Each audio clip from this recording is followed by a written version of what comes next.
Did you ever get that thing figured out with the Bordeaux? Why I bought 3 reds and 1 white for the limited series? Yeah, I figured out that I made a mistake. You sure that they didn't offer you the white Bordeaux? They don't even carry it. They sent me the tasting notes on it. That's how I wrote it up. I wrote up the white Bordeaux. Yeah. Okay. That was a mess. I mussed up on some purchasing last month, so Ed caught it. Thanks, Ed. It's okay. This is the Vintners series for February 2012, and great lineup. Actually, the Classic series was a great lineup, but now we got another great lineup. And by the way, you know, they say there's a shortage. There's been a couple of short crops the last few years, Napa. Yeah, I'm not sure there has been. but all over. I have more wine to evaluate and good wine right now than I have to do. And when that's gone, you ain't going to have any for a while.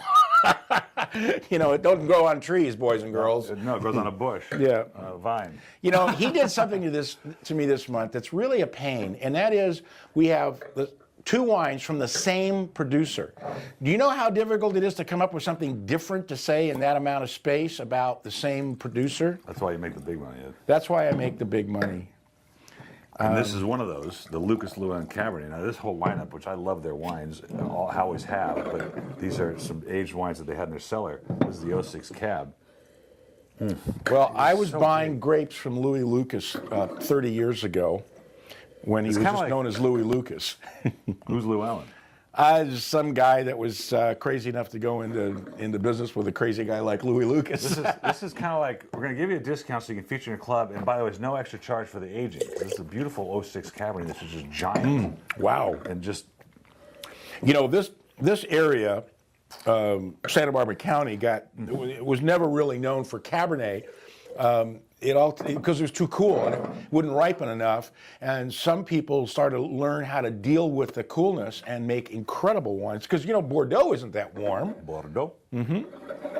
But they got light. This is actually, now you say that, it's very Bordeaux-like. It is, yeah. It has that kind of earthy component because the longer it stays on the vine, the more it picks up the nutrients from the ground, and that ground is an imprint that goes into the wine that's undeniable. Commonly known as terroir. Right, it's the most important not part. Just terroir, just the soil, it's also it's microclimates. But, you know, I forgot how good this was. And I have to tell you, when I first tasted these, when they came to me, and I'm thinking Santa Barbara Cabernet, when they're filling with Bordeaux varietals, I'm thinking, well, they're going to be lean and they're going to be tough. Not this one. No, it's very rich, as a matter of fact. I just went to a Bordeaux tasting for 2009. I'm gonna get my notes, and you can put on your Facebook page. You sent me that. Well, no, I just sent you that text. I just sent you the dinner. You said they weren't that great. The 09s? Yeah. Yeah, no, they weren't. They were disappointing. But they think they're great, though. Another vintage of the century. Well, I keep saying that. Yeah, but I'll tell you something. I met a lot of friends of mine at that tasting, and everybody said exactly the same thing. These aren't that great. Well, but they're telling you that, you know, first they start with the year 2000, that it was the vintage of the century. I know. It's been every other vintage of the century. Here's the deal. Let me tell you something, guys. They romance it. Don't believe the press, because you know something? When the press goes to the chateau to taste the wine, do you think they're going to give them their worst barrel? Hello? No, they're not. Worst barrel, not only that, the environment you're tasting it in, it changes the way that all helps, but the fact is a wine doesn't ever taste better than it does in a barrel. It's fresh, it's big, it's got all this richness to it. And let's face it, not all barrels are created equal. I had a buddy of mine call me this morning. He said, do they like have different barrels that they have different people taste? I said, yeah. Of course. Oh yeah. You think a big name that goes into taste the wine is going to get the worst possible barrel? Ain't going to happen. And barrel select means something, actually. It does mean something. By the way, this is $29.95 at the winery. It's $12.99 the reorder here. 95 points. 95. 95. Yeah. Gorgeous. Really, really good. You know that barrel select in some cases means they actually select the barrels, and I often talk to winemakers that say what's going into our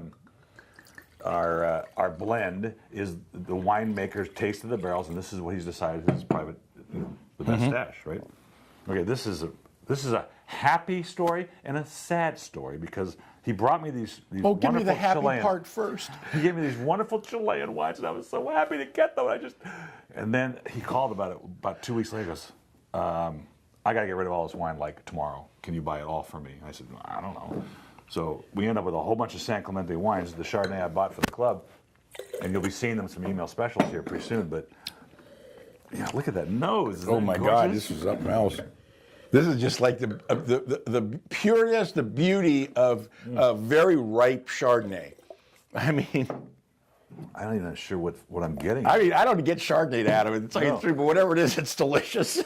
I got a little mango, tropical, It's very tropical. little peach in there. What is it? You Some call it, like peach. you stone fruit thing? Yeah, that you do? nectarine and you know it just it's amazing stuff. I mean it's 2011, you know, so it's So that was the happy part. The sad part was the guy. Whatever happened to the guy, he's like, you got to pay me the day I deliver the wines. You got to wire the money to my bank account, and I guess don't try and call my cell kind of thing. No, kidding. This is a '94. That's TMI, boys and girls. It's $17.99 on the shelf all day long, and you can get it for more for $11.99. And this is the San Clemente Chardonnay, and it's from the Maule Valley in Chile. I'm doing a 94 on this one. I think that one. 95. Actually, 95 too. 95. You got wine's delicious. All right, go 95. You know. Yeah. You live a little, Ed. You know, you're a little constrained these days. You're a little uptight. I want you to live a little. When did that happen? Yeah, right. Okay. Next is another. Guess what? Lucas and Lewellen wine. The difference is pick up this bottle and then pick up that bottle. Wow. I mean, this bottle weighs twice as much. does. I It wonder weighs why. twice as much as the other bottles. Big punt and the whole bit, you know. $30 on the shelf. This is the Good Child Vineyard Pinot Noir. Now, I actually like this better than the reserve version of this. So I Well, bought gee, this one. that doesn't happen very often. No, I don't know. It had more punch. And this is, again, an aged 2007 Pinot Noir. And just really, in Santa Barbara, Pinot Noir anyway, right? You know? I think Santa Barbara gets about the best climate and has the best soil for a Pinot Noir of just about any place. You know what I like about this? Now I remember now. It doesn't have that Santa Barbara strawberry overdone acidity. It's actually quite voluminous. it's got some great some depth to it. some density to it. It's got some complexity. It's a little brooding. I think it's a wine that really does need some age. I think it's going to age great. That's really good. $29.99 at the winery, $12.99 for more. And I tasted two vintages, the reserve and the regular of both vintages. And the 06 was very good too, but this one just had the most interest to me. Well, 07 was a better vintage there too, and I mean. And the reserve had a little too much wood in it. Well, but that's what they do. They just think more wood is better, and it costs more money, so they charge more money for it.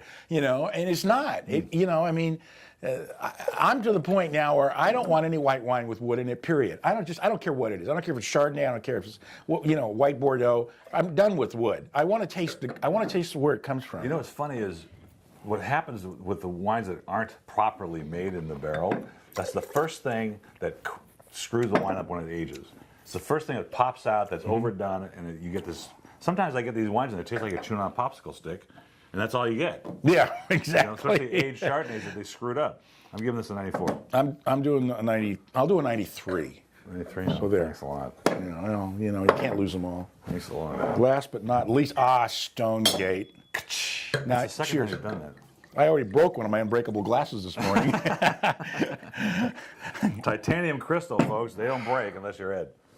This is a Stonegate Chardonnay. Now, again, another wine that came to me. We tasted a whole bunch of wines, tried to make a deal. They're like, we can't do it. And I said, and I finally made them a final offer, and they took the final offer, which was really. It's kind of similar. The Spaldings, beautiful couple, really nice people. I remember them back from the 70s. About 10 or 12 years later, a really close friend of mine that I used to work with, Susan, who lives up in San Francisco, was their rep, and I helped her make some placements of this wine, and not this particular wine, but earlier vintages. And I've always had a soft spot in my heart for Stonegate. Little hints of oak. Little hints in the tailing oak. It's $20.99 on the shelf, $11.99 for more. I'm getting kind of. I get a little bit of that San Clemente nose, that sort of richness, tropical character, but then I'm getting a little bit of oak in it. Well, that's because it's a blend of not quite 50-50, but close, like 55-45, of Mendocino and Monterey, two really cool climate areas, so the grapes hang on the vine a little bit longer. I think this wine's out of this world. I think it's really good. I'm doing a 95 on this I'll one. go 94 just to stay it different, but look, folks, he's not even a Chardonnay guy, and he's loved the two Chardonnays today. Absolutely. Both of them were It's kind of a fabulous. snotty thing. Anyway. Well, I don't like, I It's a taste all that staple oak. of the wine business, and you don't like it. It's losing its staple. It's turning into a paper clip. because Chardonnay sales are not what they used to be because Viognier is skyrocketing. Viognier is going nuts. And that one that we're getting next month. Oh, it's killer. Yeah, Sauvignon Blancs are going crazy. You know, and so somebody has to give up. And who better but the big guy, Chardonnay? I mean, Chardonnay still outsells everybody else, but their market share keeps dipping a little bit. Anyway, Well, that's the Vintner That's series. the business side. Business series, yeah. Business. It's a business.